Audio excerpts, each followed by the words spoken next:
Señor les bendiga abundantemente, amados hermanos. Estamos transmitiendo desde la ciudad de Tijuana, Baja California, México, la Iglesia Sublime Gracia. Hoy tendré una transmisión corta por una necesidad práctica, pero vamos a aprovechar el tiempo. Eh, hay cuatro voces para perfección que nos da el Nuevo Testamento, y de esas cuatro voces de perfección eh, debemos usar una de ellas para la enseñanza de hoy. Puntualmente, la, la primera voz que quiero utilizar es eh, pleroma. La palabra pleroma nos habla de una perfección de llenura. El Evangelio de Mateo nos muestra cómo nuestro Señor Jesucristo fue completamente lleno del cumplimiento, de palabras proféticas. El Evangelio de Mateo es el que más palabras proféticas cumple en la vida de nuestro amado Señor Jesucristo. Pero hay una perfección de pureza, de limpieza. eh, También podríamos llamar la perfección de santidad. La perfección de pureza o de limpieza es una perfección que tiene que ver con una alma que ha sido llevada a un proceso de santificación y que le ha llevado a recibir la pureza de Cristo. Señor Jesús, más bien nuestro Padre Celestial va a decirlo varias veces, sed santos porque yo soy santo.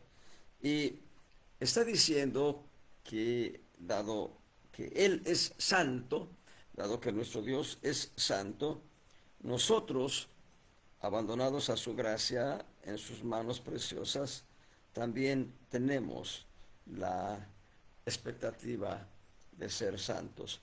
Él es santo en sí mismo, nosotros no. Él es santo y puro en sí mismo, pero nosotros somos impuros, somos inmundos. La palabra es fuerte, pero somos inmundos a los ojos de Dios. Sin embargo, Él quiere establecer la pureza y santidad que tiene Él en sí mismo, quiere establecerla en nosotros también. Una tercera voz para, sí, la palabra eh, acribella, eh, y también hagios como sinónimo. Nos habla de perfección, de pureza, de santidad. Luego tenemos la palabra teleos. El Evangelio de Marcos habla de la perfección de pureza, donde Cristo es la víctima limpia, la víctima pura para la expiación. En tanto que la tercera palabra, teleos, nos habla de una perfección de crecimiento, perfección de madurez, perfección en la que estamos a la estatura del varón perfecto, Cristo Jesús. Y esta perfección de llenura, de madurez, nos la va a mostrar el Señor Jesús en el Evangelio de Lucas.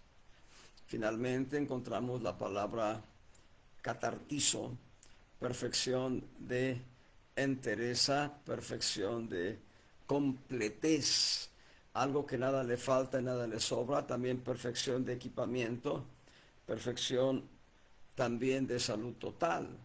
La perfección catartizo va a ser mostrada a lo largo del Evangelio de Juan. Nuestro amado Señor Jesús nos muestra estas cuatro expresiones de perfección. Veamos una de ellas, la expresión de crecimiento de madurez, crecimiento de carácter, crecimiento en el nivel de Cristo.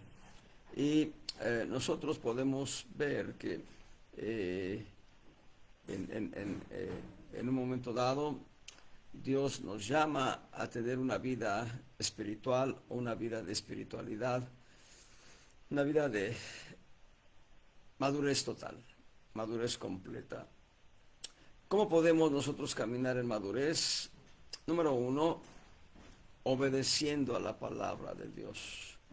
cuán importante y trascendente es establecer que la obediencia a la palabra de Dios es sinónimo de crecimiento. Bueno, hay quienes entregan su vida a Cristo, pero no caminan en obediencia a la palabra del Señor. Nosotros podemos ver diferentes ejemplos. Vemos, por ejemplo, en Saúl. Saúl fue ungido rey de Israel y Saúl, a pesar de ser ungido rey de Israel, hubo un momento en que no caminó, más bien toda su vida, casi toda su vida fue una vida de desobediencia y de rebelión a Dios.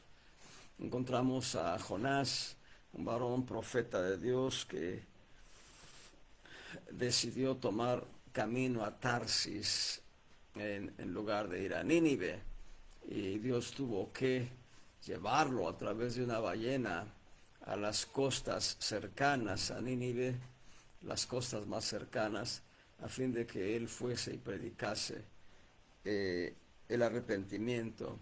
Encontramos en Balaam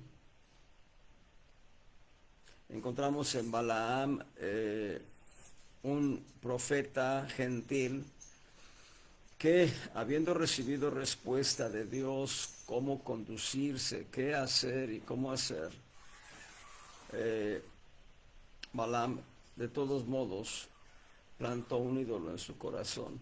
Entonces hablamos de gente que conoció a Dios, gente que escuchó la voz de Dios, como lo fueron Balaam o Jonás, pero que no caminaron en obediencia a la palabra de Dios. Así que hoy en día habemos mucha gente que hemos confesado a Jesús como nuestro Salvador personal, pero desgraciadamente no correspondemos a una actitud de obediencia al Señor. Y esto es grave, esto es delicado, porque esto muestra que somos bebés. El crecimiento espiritual empieza en una completa obediencia al Señor. Primer libro de Samuel, capítulo 15, versos 22 y 23. Samuel dijo: ¿tiene Jehová tanto contentamiento con los holocaustos y víctimas como en obedecer a las palabras de Jehová? Ciertamente el obedecer es mejor que los sacrificios, y el prestar atención que el cebo de los carneros. Porque como pecado de adivinación es la rebelión, y como ídolos e idolatría el infringir. Por cuanto tú desechaste la palabra de Jehová, Él también te ha desechado para que no seas rey. Cuán importante es entonces caminar en obediencia a la palabra de Dios. La obediencia a la palabra de Dios muestra que nosotros queremos crecer, pero también la obediencia a la palabra de Dios es síntoma inequívoco que nosotros amamos a Dios.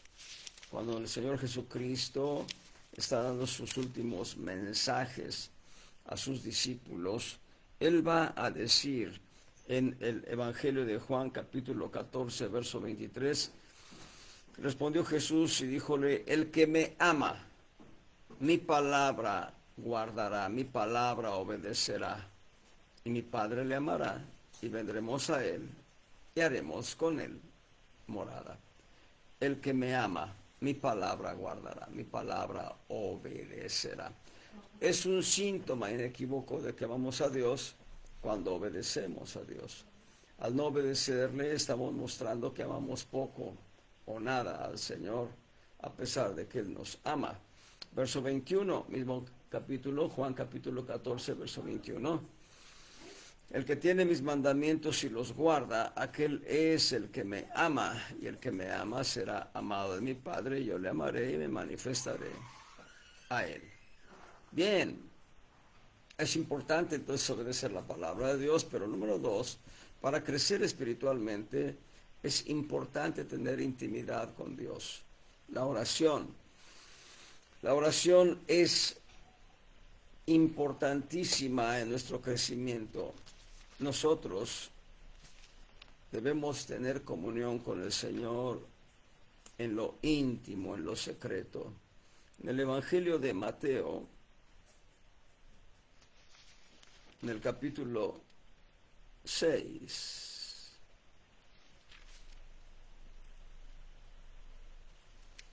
Mateo capítulo 6, en el verso 5, y cuando oras, no seas como los hipócritas, porque ellos aman el orar en las sinagogas y en los cantones de las calles en pie para ser vistos de los hombres. De cierto os digo que ya tienen su pago. Mas tú, cuando oras, éntrate en tu cámara y cerrada tu puerta, ora a tu Padre que está en secreto, y tu Padre que ve en secreto te recompensará en público. Y orando no seáis prolijos como los gentiles, que piensan que por su parlería serán oídos. No os hagáis pues semejantes a ellos, porque vuestro Padre sabe de qué cosas tenéis necesidad antes que vosotros le pidáis. En los versos 9 al 13 vamos a encontrar la oración modelo, conocida comúnmente como Padre Nuestro. La oración en alta voz por las plazas y en las sinagogas, en las calles, es la oración de los hipócritas.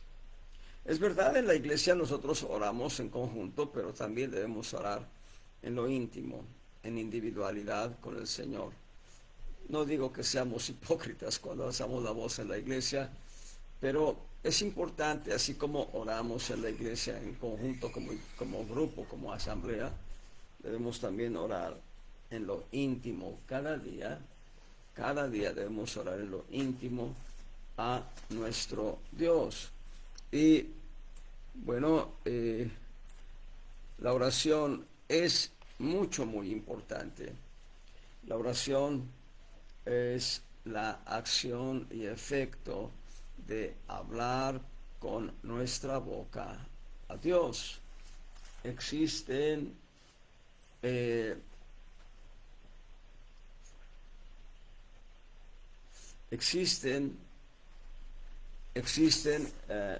diferentes maneras de orar.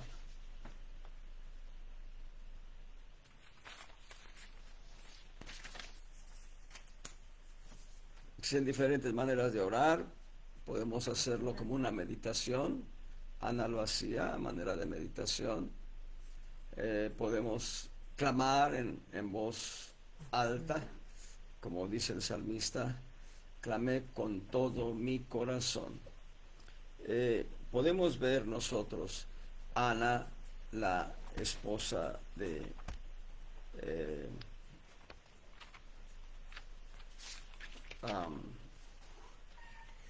Elcana, Ana, la esposa de Elcana, en el primer libro de Samuel, capítulo 1.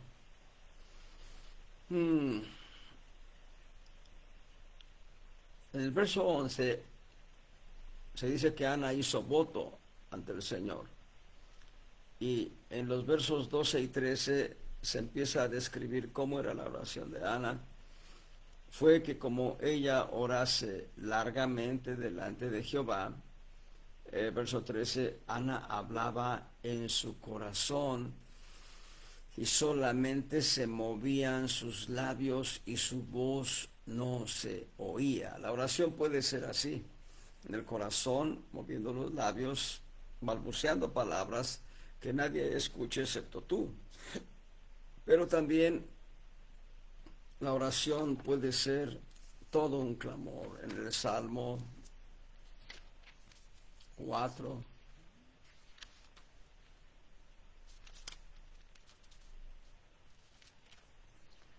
en el Salmo 4, a ver, o 5, ahorita les digo muy bien. Salmo 4, verso 1, respóndeme cuando clamo. oh Dios de mi justicia, estando en angustia, tú me hiciste ensanchar. Habla de un grito intenso. Alguien tituló el Salmo 22 como un grito desesperado. No estoy seguro si ese es el correcto título, porque el título real dice al músico principal sobre Yelet Zahar, Salmo de David. Pero hubo quien le puso a este Salmo 22 como un cántico de alabanza y un grito desesperado y cántico de alabanza, algo así le titularon. Bueno, cuando uno está en angustia, uno clama, uno grita, uno busca respuesta ante la situación angustiosa del corazón. La oración puede ser un balbuceo como el de Ana, la madre del profeta Samuel, o como un clamor, como lo hace aquí el salmista David. En el Salmo 5, en el verso, también es un salmo de David, versos 1 y 2, hasta el 3. Escucha, oh Jehová, mis palabras, considera la meditación mía, está atento a la voz de mi clamor. Rey mío y Dios mío, porque a ti oraré. Oh Jehová, de mañana oirás mi voz, de mañana me presentaré ante ti y esperaré. Entonces habla aquí de una meditación, la oración meditando ante el Señor. Es importante que nosotros hablemos con Dios todos los días, ya sea en meditación del corazón, ya sea en un hablar normal o en un clamor de grito en el corazón y de la garganta y en la boca. Pero es importante que oremos, que hablemos con Dios. Les he contado la anécdota de, no solo una, yo conozco por lo menos dos hermanas en Cristo, ya están en la presencia de Dios ambas, pero una de ellas y la otra, una manera de reflejo, una de ellas decía, mi amado está junto a mí, él y yo contemplamos la luna y las estrellas, yo le amo, yo le hablo de cuánto le amo y él me dice cuánto me ama, nos amamos y lo único que está hablando esta hermana es su relación con Cristo. Hay una hermana más que conozco también que todavía vive y habla de una manera tan íntima con Dios. Cuando describe, cuando ora, es una manera muy íntima su relación con Dios. Nosotros debemos tener comunión con Dios a través de la oración. Esto es importante porque esto nos lleva a una experiencia espiritual de crecimiento. Número 3, es importante tener un corazón rendido ante el Señor. Un corazón completamente rendido ante el Señor. Primera de Pedro capítulo 5, verso 6. Primera de Pedro capítulo 5, verso 6. Dice el apóstol Pedro, humillaos, humillaos pues bajo la poderosa mano de Dios para que los ensalce cuando fuere tiempo. Humillaos. La humildad, un corazón rendido ante el Señor, un corazón completamente rendido ante el Señor, es lo que el Señor busca en nosotros. Epístola de Santiago, capítulo 4, verso 6 y 7. Verso 6. Mas Él da, Dios da mayor gracia. Por esto dice, Dios resiste a los soberbios y da gracia a los humildes. Someteos pues a Dios, resistid al diablo y de vosotros huirá. El sometimiento habla de un corazón rendido completamente ante nuestro Dios. El Salmo 51 también lo va a decir puntualmente. Salmo 51.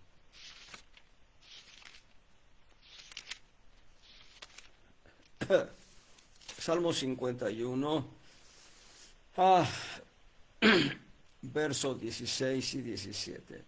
Porque no quieres tú sacrificio que yo daría, no quieres holocausto. Los sacrificios de Dios son el espíritu quebrantado, al corazón contrito y humillado, no despreciarás tú, oh Dios. Corazón contrito y humillado. Esto nos lleva a mantener un crecimiento espiritual. El rey Saúl tuvo problemas con su orgullo y su soberbia, y eso le impidió crecer espiritualmente. Y Salomón empezó caminando bien, buscando el rostro de Dios en oración. Sin embargo, hay un momento en que sus mujeres le subyugaron y le sometieron, y él construyó altares a los ídolos de las mujeres con las que se casó, mujeres princesas de reinos vecinos a Israel. Efesios 5:21, sujetados los unos a los otros en el temor de Dios. Cuando estamos humillando nuestro corazón, sometiéndonos ante el Señor, esto va a desarrollar en nosotros temor de Dios. La humildad, la mansedumbre, son un círculo virtuoso donde el temor de Dios también se expresa.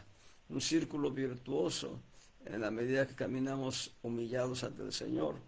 Eso nos da, mayor conciencia, de la presencia de Dios. Número 4, caminar como el Cordero, caminar como Cristo caminó en esta tierra. Hechos 8:32. Esto nos lleva a crecer. Cuando empezamos a caminar, a dar pasos como Cristo nos dio. Hechos 8:32. Y el lugar de la escritura que leía era este: como oveja a la muerte fue llevado, y como cordero mudo delante del que le trasquila. Nosotros debemos caminar como Cristo caminó, sin publicidad a los tratos personales que recibimos de Dios, y dando nosotros honor y gloria a Dios a pesar del sufrimiento que podamos estar teniendo por causa de ser cristianos. Isaías 53:7 va a decirnos la misma palabra. Isaías 53:7. Angustiado él y afligido, no abrió su boca. Como cordero fue llevado al matadero, y como oveja delante de sus trasquiladores enmudeció y no abrió su boca. Es importante caminar como corderos, con naturaleza de corderos, no de cerdos. El puerco, cuando es atrapado y es llevado, berrea mucho.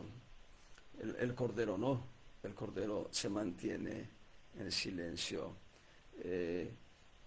Número 5, nosotros debemos mostrar a Cristo a través de nuestra conducta.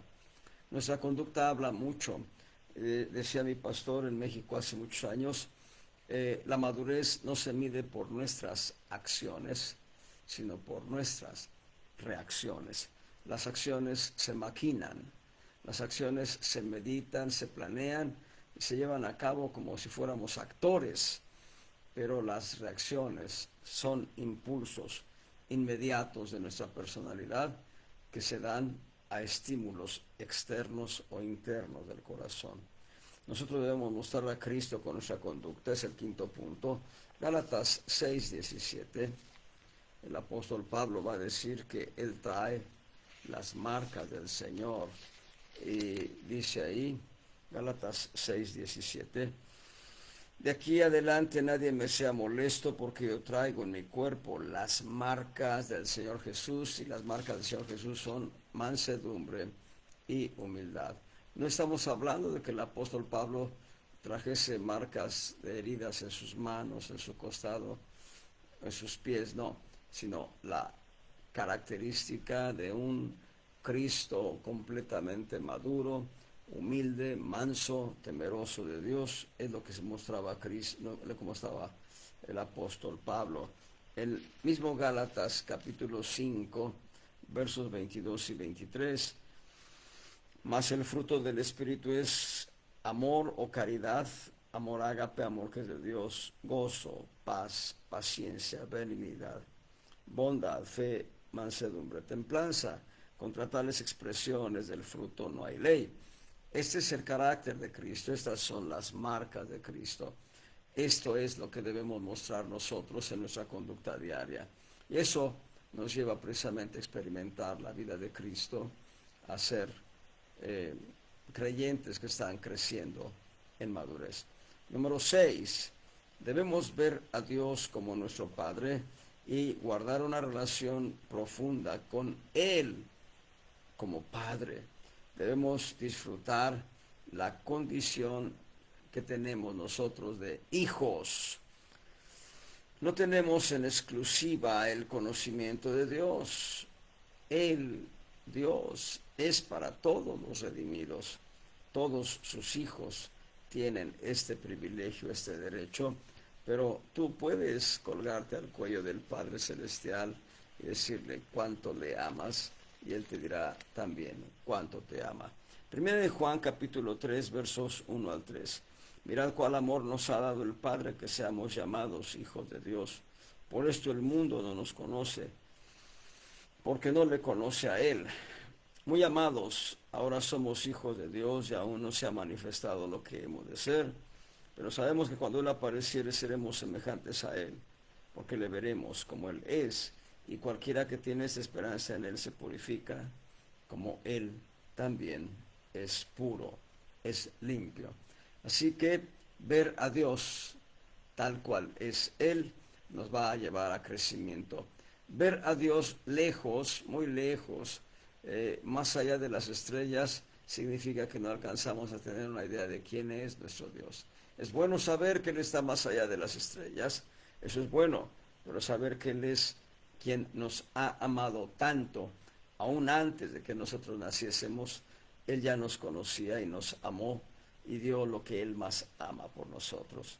Finalmente, número 7, necesitamos caminar una vida humilde, porque la gloria de Dios es para la iglesia, su iglesia. Cuán importante es saber que la gloria de Dios será impartida a la iglesia gloriosa de Cristo. Ahí en Juan capítulo 17. Juan capítulo 17.